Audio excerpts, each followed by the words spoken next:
और supreme court में तहरीक अदम एतमाद मुस्तरद होने पर अज खुद नोटिस की समाअत आज फिर होगी। चीफ जस्टिस ऑफ पाकिस्तान की सरबराही में 5 रुकनी लार्ज बेंच केस की समाअत करेगा।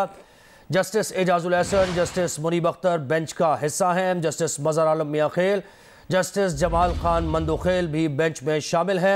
अपोजिशन जमातों और बार काउंसिल्स के दलाइल कल मुकम्मल हो गए। आज पाकिस्तान तहरीक इंसाफ के वकील बाबर अवान दलाइल का आगाज करेंगे। मजीद तफसीलात जानेंगे नुमाइंदा जियो न्यूज़ मरियम नवाज से। मरियम बताएगा मजीद क्या अपडेट हैं। सुप्रीम कोर्ट में तहरीक अदम एतमाद मुस्तरद होने के लिए दिए गए खुद नोटिस की समाअत आज होगी। गुज़िश्ता रोज जो अपोजिशन जमातों के वकला हैं उन्होंने अपने अपने दलाइल मुकम्मल कर लिए हैं। सुप्रीम कोर्ट बार और सिंध बार के वकला ने भी अपने दलाइल मुकम्मल किए हैं। आज जो है वो हुकूमती जमात पाकिस्तान तहरीक इंसाफ के वकील बाबर अवान दलाइल का आगाज करेंगे। उसके साथ सदर मुमलिकत डॉक्टर आरिफ अलवी के वकील अली जफर और वज़ीर आज़म के वकील इम्तियाज सिद्दीकी भी दलाइल देंगे। स्पीकर और डिप्टी स्पीकर कौमी असम्बली के जो वकील हैं नईम बुखारी, उनके दलाइल भी अभी बाकी है और इसके साथ ही अटॉर्नी जनरल भी दलाइल देंगे। वज़ीर आज़म इमरान खान ने सुप्रीम कोर्ट से जो है वो लेटर गेट की तहकीकात के लिए कमीशन बनाने का मुतालबा किया है, जिसके बारे में आज उनके वकला अदालत के सामने जो है वो वज़ीर आज़म का जवाब रखेंगे। बहुत शुक्रिया मरियम नवाज अपडेट करने के लिए। सुप्रीम कोर्ट में तहरीक अदम एतमाद मुस्तरद होने पर अज खुद नोटिस की समाअत आज फिर होगी। चीफ जस्टिस ऑफ पाकिस्तान की सरबराही में 5 रुकनी लार्जर बेंच केस की समाअत करेगा। Justice Ijazul Ahsan, justice Munib Akhtar bench का हिस्सा हैं। तहरीक अदम एतमाद जिस तरीके से मुस्तरद की गई है उसके बाद पैदाशुदा सूरत हाल का अहवाल जानेंगे और इस पर कुछ एनालिसिस लेंगे। सीनियर सहाफ़ी और तज्ज़ियाकार मज़हर अब्बास साहब ने हमें ज्वाइन किया है और सीनियर सहाफ़ी और तज्ज़ियाकार महमल सरफराज साहब भी हमारे साथ हैं। मज़हर साहब, सबसे पहले आपसे सवाल ये कि इसका फ़ैसला तो सुप्रीम कोर्ट में जो भी सुप्रीम कोर्ट समझेगी सही वो देगी आइन और कानून के मुताबिक और सबके लिए मुकद्दम भी होगा, लेकिन दोनों सूरतों में जो भी फ़ैसला आता है आप सियासी टर्मोइल देख रहे हैं या फिर सेटल डाउन होंगी चीज़ें फ़ैसले के बाद? नहीं, सेटल डाउन होती तो नज़र नहीं आती मुझे। सुप्रीम कोर्ट का फैसला बहरहाल सबको मानना पड़ता है, चाहे आप उस फैसले से इख्तलाफ कर सकते हैं, लेकिन फैसला बहरहाल बरहक होता है और उसे मानना पड़ता है। और यही हमारी तारीख रही है। तारीख में जो अदालती फैसले हैं वो बहुत ज़्यादा मुतनाज़ा रहे हैं माजी में। मेरा ख्याल है आसमा जिलानी केस एक ऐसा केस है 71 का कि जिसके बाद उम्मीद ये चल पड़ी थी कि शायद इस मुल्क में कभी मार्शल लॉ ना लगे, लेकिन उसके बाद भी हमने देखा था कि 2 मिलिट्री कू हुए। आज जो चीज़ है सुप्रीम कोर्ट के पेश नज़र वो ज़ाहिर है उन्होंने अपने आप को कन्फाइंड किया है। जो 3 अप्रैल की कार्रवाई थी कौमी असम्बली की, और कार्रवाई से ज़्यादा 3 अप्रैल को जो बेसिकली डिप्टी स्पीकर की रूलिंग थी, अब इसमें ज़ाहिर है सुप्रीम कोर्ट इसको किस तरीके से देखती है। मेरा ख्याल है आज सबसे इम्पॉर्टेंट स्टेटमेंट जो है या वो अटॉर्नी जनरल का होगा, क्योंकि उन्होंने ये भी कहा है कि बहैसियत अटॉर्नी जनरल ये उनका आखिरी बयान होगा या आखिरी मरतबा वो इस केस में बहैसियत अटॉर्नी जनरल, किसी भी केस में बहैसियत अटॉर्नी जनरल अपेयर हो रहे हैं, तो उनका बयान जो है वो बहुत अहमियत का हामिल होगा। बाकी तो जाहिर है जो अपोजिशन के लॉयर्स थे उन्होंने अपने आर्गूमेंट्स दिए, अब जो हुकूमती साइड के लॉयर्स हैं वो अपने आर्गूमेंट्स देंगे। ऐन मुमकिन है कि केस आज ही जो है वो पाए तकमील को पहुँचे और एक मुख्तसर ऑर्डर हो, लेकिन ये भी मुमकिन है कि क्योंकि कल अटॉर्नी जनरल ने ये भी दरख्वास्त की थी कि मुझे अगर आप परसों सुने तो ज़्यादा बेहतर है, लेकिन वो देखते हैं कि आज की प्रोसीडिंग्स किस तरह चलती हैं। लेकिन मेरे नुक्ते नज़र से अटॉर्नी जनरल का जो स्टेटमेंट है वो बहुत अहमियत का हामिल होगा। अब सियासी दर्जा हरारत तो हमारे यहाँ नीचे नहीं आता नज़र आ रहा मुझे हर 2 सूरतों में, और इस टेम्परेचर को मैं ऊपर ही जाता देख रहा हूँ, क्योंकि एक तरफ 3 अप्रैल के बाद तो जो हुकूमती साइड थी, जो साबका हुकूमत थी, उसकी तरफ से अब एक इलेक्शन प्रोसेस भी शुरू हो गया है। उन्होंने वज़ीर आज़म ने जब तहलील की असम्बलियाँ, तो सदर ने उसके बाद जो है राय भी ले ली है कि जी अपने अपने नाम दें आप इंटरिम प्राइम मिनिस्टर के लिए। आज जो अपोजिशन का इजलास हो रहा है उसमें मेरे ख्याल में वो इस चीज़ पर भी गौर करेंगे कि हमें इंटरिम प्राइम मिनिस्टर का नाम देना चाहिए, नहीं देना चाहिए। अगर देते हैं तो उनके नुक्ते नज़र से ये भी है मसला कि फिर आप एक तरीके से आप असम्बली के डिसोल्यूशन को दुरुस्त समझ रहे हैं। तो मेरा ख्याल है अपोजिशन का इजलास भी सुप्रीम कोर्ट के फैसले से लिंक्ड है। अब ऐन मुमकिन है कि सुप्रीम कोर्ट अगर आज फैसला देती है तो उसके बाद वो 3 अप्रैल की पोजीशन पर वापस जाएगी सूरत हाल, या वो 3 अप्रैल के हवाले से जो रिलीफ है वो इस तरह भी दे सकते हैं कि जी अब जो कुछ हो गया। 3 अप्रैल का जो रूलिंग थी डिप्टी स्पीकर की वो गैर कानूनी थी, लेकिन हमें इलेक्शन की तरफ जाना चाहिए, क्योंकि माजी में हमने 58(2)B के हवाले से जो फैसले देखे हैं वो मोर और लेस ऐसे ही रहे हैं। या ये बिल्कुल ही रिवर्ट कर सकते हैं 3 अप्रैल के फैसले को और कह सकते हैं कि 3 अप्रैल की पोजीशन पर वापस जाएं।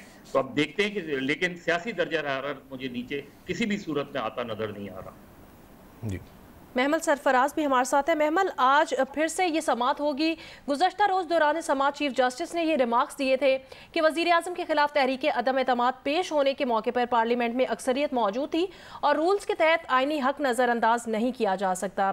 और ये भी कहा था कि अदालत वफादारियों की बुनियाद पर नहीं बल्कि आइन और कानून के मुताबिक फैसला देगी। आप क्या कहेंगी इस पर? देखिए, बात तो बिल्कुल दुरुस्त की है, क्योंकि ये जो एक इम्पॉर्टेंट चीज है, मेरे ख्याल में सबको जो चीज जिसकी समझ शायद जो है कि वो हमें बार बार उसको एम्फसाइज भी इसलिए करना चाहिए कि आइन की जो है आइन शिकनी हुई, जो रूल ऑफ लॉ जो है उसके बरअक्स जाकर ये सब कुछ किया गया है। यानी कि जो डिप्टी स्पीकर कासिम सूरी साहब की रूलिंग थी, जो वोट ऑफ नो कॉन्फिडेंस नहीं होने दिया, एक आईनी हक था और इसको होना था आइन के मुताबिक। तो ये जो चीज है, मतलब इलेक्शंस जो है वो तो एक दूसरी है ना, कि दूसरी स्टेज है। जब फैसला आएगा उसके बाद की स्टेज है कि कब होने चाहिए, क्या अगर फैसले के अंदर बता दिया जाता है, या फिर ये कि अगर रिवर्स होता है तो फिर जब नई गवर्नमेंट बनती है वोटिंग के बाद तो फिर वो बताएंगे। लेकिन असल चीज जो समझने की वो यही है कि आइन टूटा है।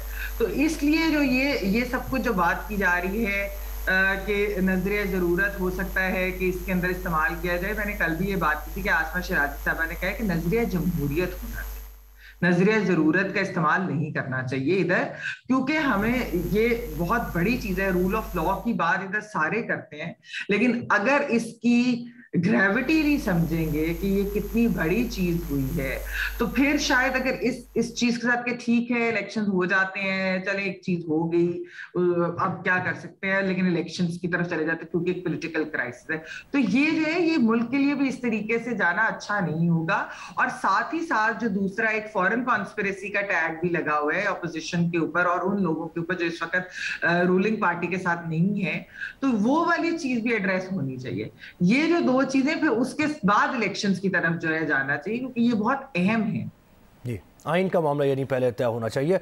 अच्छा महमल, इसके साथ साथ पंजाब असम्बली का भी एक बड़ा इम्पोर्टेंस इख्तियार कर गया है मामला। जिस तरीके से इजलास हो रहा है, कभी मुलतवी किया जाता है, आप इस पर पहले ये बताइए, शुरू से जैसे हम देख रहे हैं इसको, फौरी तौर पर कभी at the nick of the time इजलास बुला लिया जाता है, फिर उसके बाद 16 को इजलास बुलाया जाता है, फिर एकदम से सुप्रीम कोर्ट में जो यकीन दहानी है वो याद आती है, तो कल रात में भी ये खबर मिलती है कि आज इजलास होगा।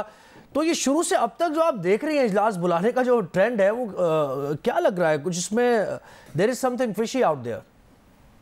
देखिए, कुछ तो है। हालांकि वैसे अगर देखा जाए तो इस पे तो एक्चुअली अर्जेंसी होनी चाहिए, क्योंकि एक तो आपके मुल्क का जो पूरा एक फेडरल निजाम है उसके अंदर जिस तरह जो कुछ हुआ संडे को, तो उसके बाद हम एक बिल्कुल वैक्यूम के अंदर एक तरह से हम खड़े ना, आईनी तौर के ऊपर एक बहरान के अंदर हम खड़े।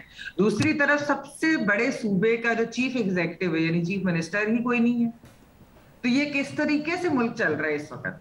तो ये आईनी बहरान और पॉलिटिकल क्राइसिस बजाय इसके कि इसको रिजॉल्व करें। और पंजाब असेंबली के अंदर तो ऐसा कोई मसला नहीं है कि इलेक्शन नहीं हो सकते थे, तो कभी हो रहे हैं, नहीं हो रहे हैं, मुलतवी हो रहे हैं। इसका मतलब है कि शायद जो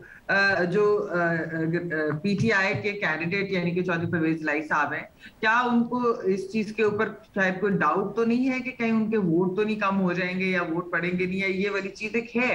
ये एक चीज जिसके ऊपर सवाल उठता है, क्योंकि इस वक्त नून लीग तो ये कह रही है उनके वोट्स पूरे हैं, लेकिन फिर ये भी बात है कि क्योंकि परवेज लाई साहब जो है वो बहुत सीनियर पॉलिटिशियन है, बहुत सीनियर सियासतदान है, उनके ताल्लुकात भी हैं और उनको शायद कैंडिडेट भी इसीलिए बनाया गया था कि अगर पीटीआई के अंदर का शायद कोई हो तो वो इस तरीके से लोगों को इकट्ठा ना कर सके जिस तरह चौधरी परवेज लाई साहब कर सके, क्योंकि उनका एक नाम भी है।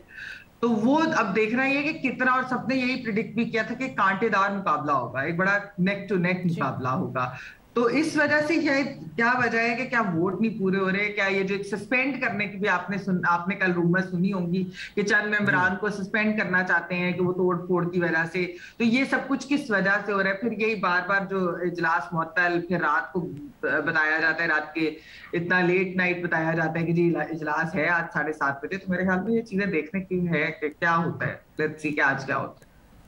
मज़हर अब्बास साहब, महमल कह रही हैं कि बहुत ही कांटेदार मुकाबला होगा। पंजाब असेंबली के इजलास पर आप क्या कहेंगे, आपका नुक्ता नज़र क्या है? देखिए, पंजाब असेंबली की बहुत दिलचस्प सूरत हाल है। जाहिर है चौधरी परवेज इलाही बहुत ज़ीरक सियासतदान हैं और जब उनको तकरीबन इससे ही अंदाज़ा कर सकते हैं कि उनको मुत्तहिदा अपोजिशन भी वज़ीर आला का उम्मीदवार नामजद कर चुकी थी, तकरीबन नामजद कर चुकी थी जब, और ये भी ज़ाहिर खबरें आई थी कि वो आखिरी मुलाकात जो थी जब उन्होंने आसिफ अली जरदारी साहब से की थी तो तकरीबन मुबारकबाद वाली बात आ गई थी। और उसके बाद फिर वो वज़ीर आज़म इमरान खान से मिले और इमरान खान ने उनको नॉमिनेट कर दिया और ये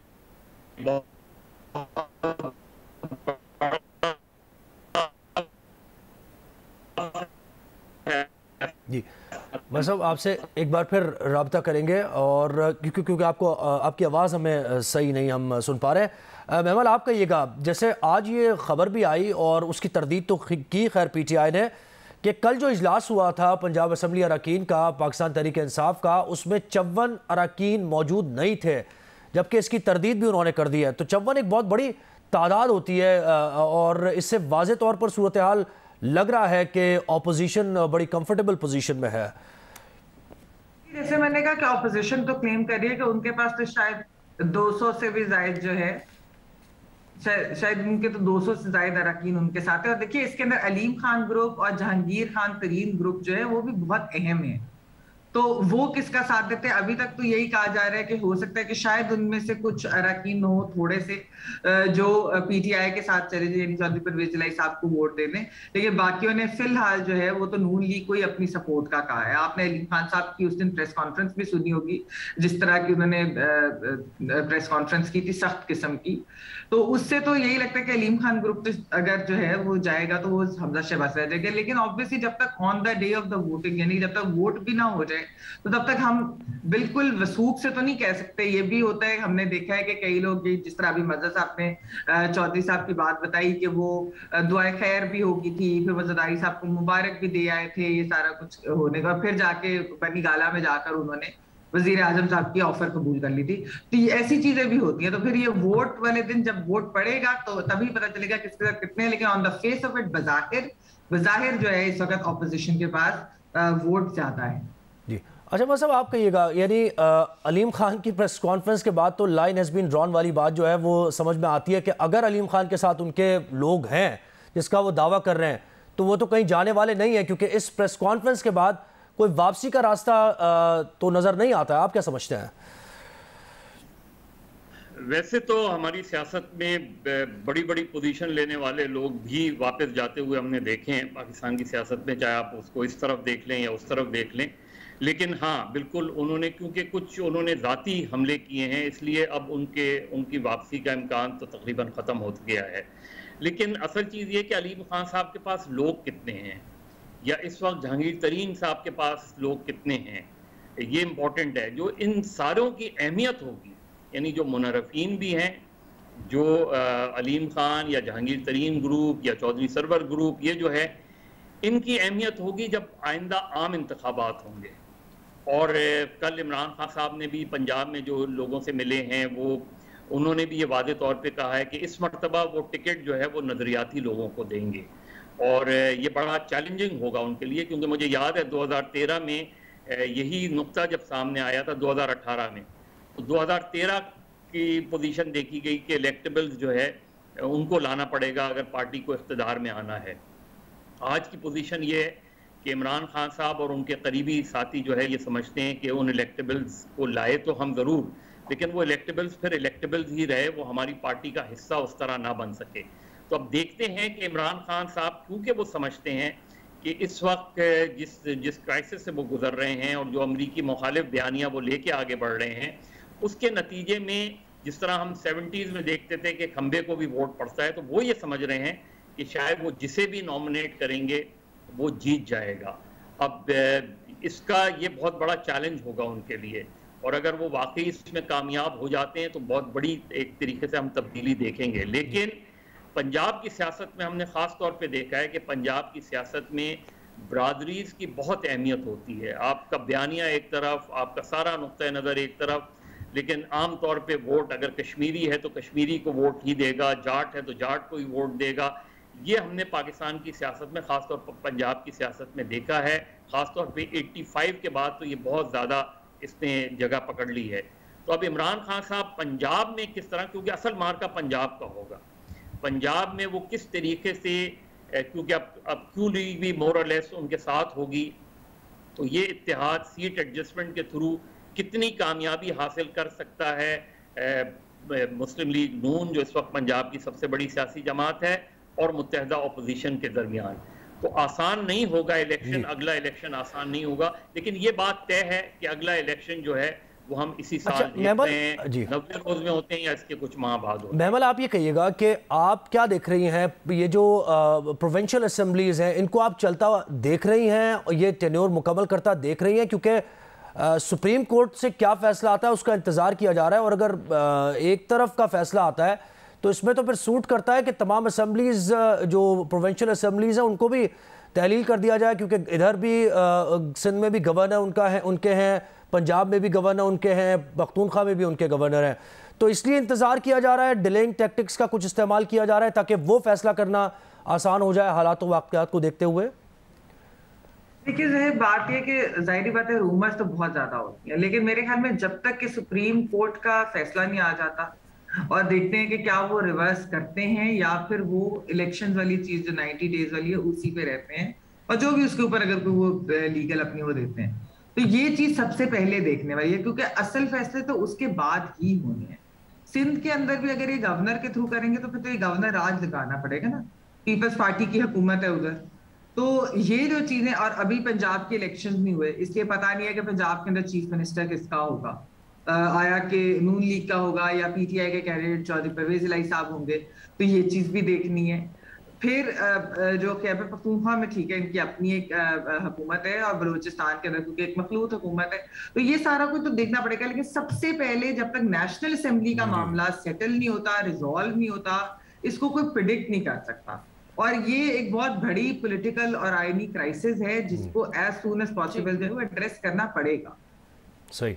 मज़हर अब्बास साहब, तहरीके अदम एतमाद की बात कर लेते हैं। एक बहस छिड़ गई है कि अदम एतमाद का सामना करते वज़ीर आज़म का सदर को असम्बली तोड़ने की एडवाइस देना आईनी है या नहीं, डिप्टी स्पीकर का तहरीके अदम एतमाद पर वोटिंग ना कराना आईनी है या नहीं, जबकि माहिर कानून ये कहते हैं कि स्पीकर ने अपनी रूलिंग में अपोजिशन की राय ही नहीं ली, ऐसी रूलिंग के आइन में कोई गुंजाइश मौजूद नहीं है।